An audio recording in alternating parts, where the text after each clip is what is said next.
जादूगरनी का अद्भुत बंगला। शिवांगी एक जादूगरनी अपनी छुट्टियों को घर के पास एक छोटे से गांव में बिताने का निर्णय करती है। इस गांव का नाम मायापुर था, जो कि उसके बचपन के दिनों का घर था।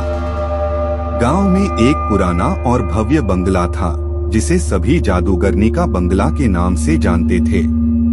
शिवांगी के दादाजी ने उस बंगले का कहा था कि वहाँ कई अद्भुत और अजीब घटनाएं होती हैं। शिवांगी अपनी जिज्ञासा को संभालते हुए जादूगरनी के बंगले में जाती है।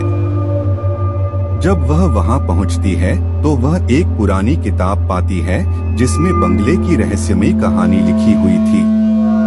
किताब में लिखा था कि जब बंगले का मालिक एक जादूगर था, तो उसने बंगले को अद्भुत शक्तियों से भर दिया था। बंगले में अब भी उस जादू का असर था, और जिसे जादूगर की पत्नी ने बंगले में प्रकट होने से रोका था। शिवांगी जादू की किताब के जादू को अपने आप में समझने लगती है। बंगले में वह अद्भुत और भयानक घटनाओं का सामना करती है। एक रात शिवांगी अद्भुत और रोमांचक आवाजों को सुनती है, जो कि उसके दादाजी की आवाज लगती है। वह जादूगर की पत्नी से मिलती है, जिसने उसे बताया कि वह बंगले से जादूगर को कैसे बाहर निकाल सकती है। दोनों मिलकर बंगले में एक अद्भुत और भव्य पूजा का आयोजन करते हैं।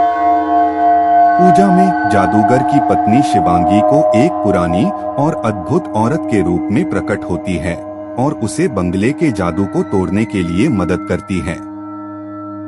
आखिरकार शिवांगी को जादूगर से छुटकारा मिलता है और बंगले को बंद करने की वह शक्ति प्राप्त होती है, जिसे उसने जादूगर की पत्नी से सीखा। इस कहानी से हमें यह सीखने को मिलता है कि जब हम पुराने और अद्भुत चीजों के साथ सामना करते हैं, तो हमें समझ में आने वाली बातों को समझना चाहिए और उनसे सीखना चाहिए।